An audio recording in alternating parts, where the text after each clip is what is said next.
শাপলা এভাবে রান্না করলে বারবার খেতে ইচ্ছে করবে। তো হাই গাইস, আসসালামু আলাইকুম, welcome back to my channel. কেমন আছো তোমরা সবাই? আশা করছি ভালো আছো। আল্লাহর রহমতে আমি অনেক ভালো আছি। তো গাইস, আজকে আমি রান্না করে দেখাবো শাপলা, তাও আবার মাছের মাথা দিয়ে, কাটাকুটি দিয়ে। তো ভিডিওটি ফার্স্ট থেকে লাস্ট পর্যন্ত দেখতে থাকো, আশা করছি ভালো লাগবে। আর ভালো লাগলে প্লিজ একটি লাইক আর একটি সাবস্ক্রাইব করে পাশে থাকবে। তো এই শাপলা সবজিটি সবাই অনেক পছন্দ করে, অনেকে খায় আবার অনেকে খায় না। কিন্তু এভাবে একবার ট্রাই করলে এই শাপলা খেতে খুবই সুস্বাদু হবে আর দুর্দান্ত হবে। তো তার জন্য কিন্তু এখানে আমি নিয়ে নিছি শাপলা। আর এই শাপলাটাকে আর কি ডাঁটাগুলোকে ছিলে নিতে হবে। তো শাপলার ডাঁটাটা ছেলা খুবই সহজ। তো হাত দিয়েই কিন্তু খুব সহজে এই শাপলার ডাঁটাটা ছিলে নেওয়া যায়। তো দেখো, তো এই শাপলা সবজিটা খেতে আমার কাছে অনেকটাই ভালো লাগে। তো তাও আবার যদি মাছের মাথা দিয়ে বা মাছ দিয়ে রান্না করা হয়, খেতে অনেকটা ভালো লাগে। তো দেখো, এরকম সাইজ করে আমি সবগুলো শাপলা কেটে নেব। তো দেখো, সবগুলো শাপলাই কিন্তু আমি বেছে নিছি। তো নেওয়ার পরে কিন্তু এই শাপলাগুলোকে ফ্রেশ করে ধুয়ে আমি ভাপ দিয়ে নেব। তো অনেকে আছে ভাপ দেয় না, আর অনেকে আছে ভাপ দেয়। তো আমি ভাপ দিয়েই নেব। তো দেখো, তো আমি ভালোভাবে ধুয়ে নিচ্ছি। আর ধুয়ে নেওয়ার পরে কিন্তু এই শাপলাগুলোকে আমি ভাপ দিয়ে নেব। আর দেখতে দেখা যায় অনেক, কিন্তু এই ভাপ দিলে একেবারেই অল্প হয়ে যাবে। তো দেখো, আমি কিন্তু ভাপ দেওয়ার জন্য চুলায় বসায় দিচ্ছি, আর এখানে অ্যাড করে দিচ্ছি পানি। তো পানিটা দেওয়ার পরে কিন্তু দেখো, অনেকটা কিন্তু কমে আসছে। এই পর্যায়ে একটু নেড়ে চেড়ে তারপরে কিন্তু আরেকটু শাপলাটাকে আমি ভাপ দিয়ে নেব। তো দেখো, শাপলাটা ভাপ দেওয়া শেষ। এখন আমি একটা হাঁড়ি নিচ্ছি, হাঁড়িতে দিয়ে দিছি তেল আর হচ্ছে পেঁয়াজ। তো পেঁয়াজটাকে খুব ভালো করে ভেজে নিচ্ছি। তো নেওয়ার পরে কিন্তু এখানে আমি অ্যাড করে দিছি আদা রসুন। আদা রসুনটাকে একটু ভেজে আমি এখানে মশলাগুলো অ্যাড করে দিছি।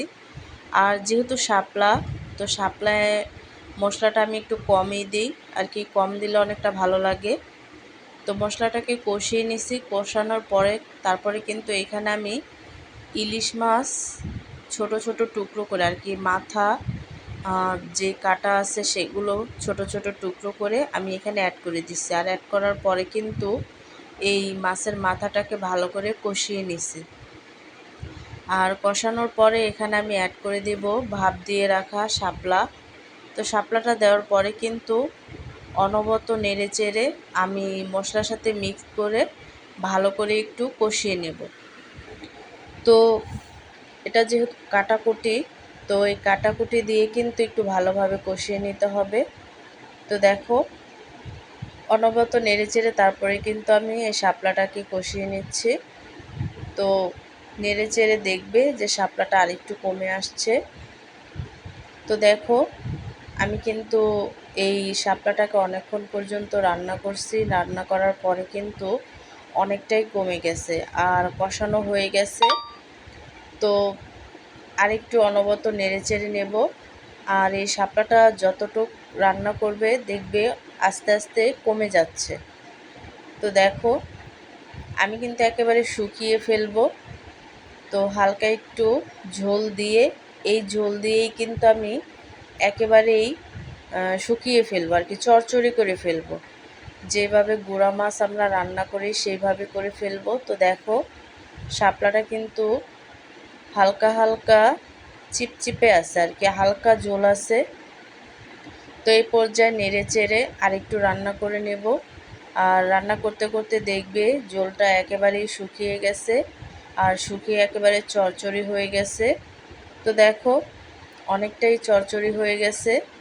তো এভাবে করে যদি তোমরা এই শাপলাটা রান্না করে খাও তাহলে কিন্তু অনেকটাই টেস্টি লাগে। আর গরম ভাতের সাথে তো কথাই নেই। তো এভাবে করে এই শাপলার সিজনে কিন্তু আমরা এই শাপলাটা রান্না করে খেতে পারি।